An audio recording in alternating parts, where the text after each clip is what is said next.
Hello guys, so Lolo, this is for Aquarius. Aquarius, welcome dito sa aking channel. Kapalaran 888.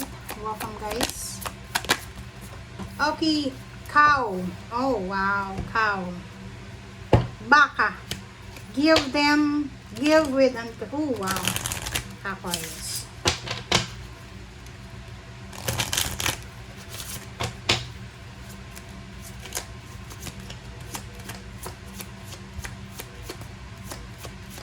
Alam niyo yung baka, ano rin siya, prosperity symbol din siya. Pero, yung baka kasi, ano siya,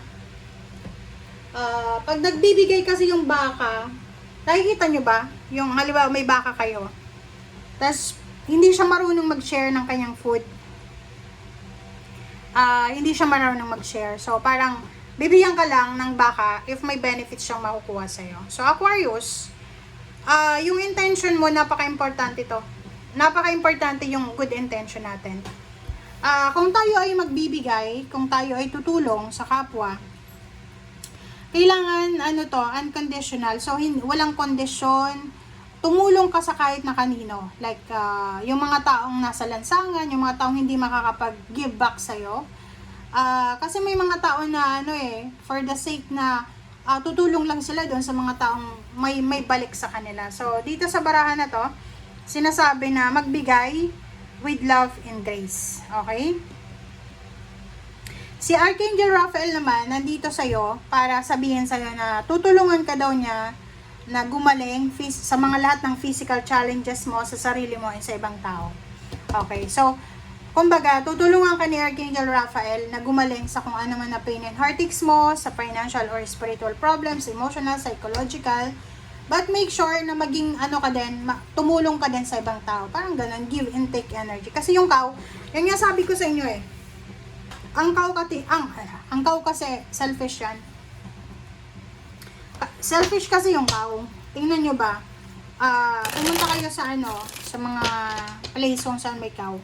Pag kumakain sila, kailangan kung ano yung kinakain nila, walang sino man ang makakakain nun. So, yun. So, sabi ng baraha, be generous, pero wag dapat manumbat. Walang sumbatan. Iwasan mong manumbat. Okay? Wow. So, maganda to. Knight of Pentacles and Ten of Pentacles. Congratulations, guys. Kasi, sa nakikita ko sa'yo dito, this is all about job. So, may blessings na paparating sa'yo. There's a good news about pagkakakitaan. Lump sum of money is coming para sa'yo. Another is, there's a celebration na posibleng darating sa'yo, like promotion, salary increase, higher position. And this one will continue sa future mo. Wow, this is your past. Wow! So, meron kang mga past issues, past relationships, past pain, past heartaches, past person na posibleng bumalik ulit sa buhay mo. And sinasabi ng bara sa'yo na kailangan mo na daw mag-heal. So, yun, di ba? Sabi sa'yo dito ni Archangel Raphael, natutulungan ka niya para gumaling sa kung ano man na sakit na meron ka, physical, mental, spiritual, financial, pero make sure na tulungan mo rin yung sarili mo para gumaling. So, dito, kung galing ka sa heartbreak, possible na si Archangel Raphael ay magpadala sa'yo ng new love life, new friendship, or new someone na posibleng makakatulong sa'yo para makamove on ka. If you're waiting for a relocation, for a travel, local or international, if you're waiting for, like, nagpa-purchase ka ng sasakyan, tapos hindi mo pa tapos hulugan, sabi ng bara sa'yo dito, you need to be patient. Okay? Habang nag-aantay ka, gawin mo kung ano yung dapat gawin. So, kung nag-aantay ka ng promotion, gawin mo yung trabaho na para sa'yo muna sa ngayon. Kung ano yung focus mo sa ngayon, priority. Mag-iingat ka sa loob ng trabaho, Aquarius. Okay? Or sabihin natin, okay, Aquarius, ano ba yung ginagawa mo sa ngayon? May mga ka dito like for example, kasi may mga traidor dito sa paligid mo. Sa trabaho,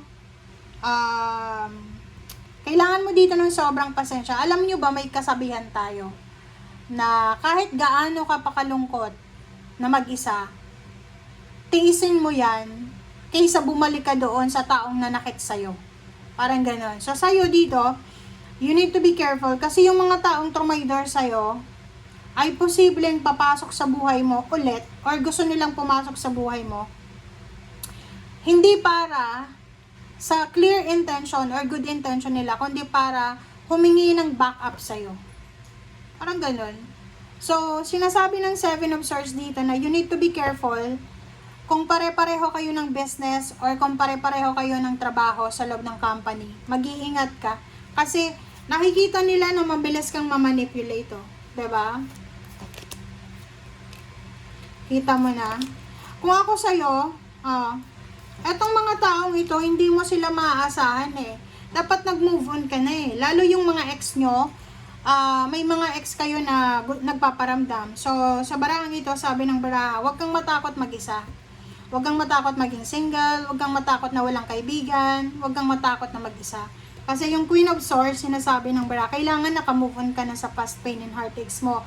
Dapat naka-focus ka na dito sa current and future situation mo. 'Di ba? Justice.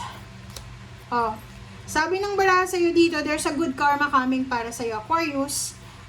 Pwedeng job proposal, business proposal, or posibleng wedding proposal.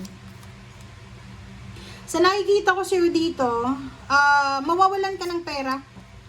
Mahahang yung pera. So, maybe you're expecting, like isang napakalaking kontrata to eh. So, kung isa kang business person, may pipirmahan kang isang napakalaking kontrata. Like, anong tawag dito? Anong tawag dyan? Yun, collaboration contract. Pwedeng, nagbebenta ka ng bahay, ng lupa, ganyan. Ang problema dito, sobrang masaya ka na. Kasi pipirma ka na. Tapos, bigla siyang matitigil. Bigla siyang mapupos. Kasi, yung other party ay posibleng hindi na matutuloy sa pagpirma or hindi na matutuloy sa pakikipag-collaborate sa'yo kasi wala na siyang pera na pambili ng bahay na binibenta mo or sasakyan. So, pera na sana, naging bato pa. Parang ganon. Sa love life naman, if you are having a love life, sabi ng baraha, medyo bawasan mo yung pagiging seloso-selosa. Bigyan mo ang love life mo ng karapatan na umalis na hindi ka kasama. Parang, magkasama kayo sa bahay 24 hours, magkasama pa kayo sa trabaho 24 hours. Tingnan mo, sabi ng baraha sa'yo, yung relationship mo hindi masaya. Yung karelasyon mo hindi masaya siya. Masaya siya na ikaw yung karelasyon niya, pero yung parang na siya sa'yo, parang tawag dito, nasasakal na siya sa'yo. Kailangan niya ng freedom. Okay, kasi parang wala na siyang ibang plano kasi ikaw na lang yung kaharap niya everyday. Okay, thank you guys. Bye!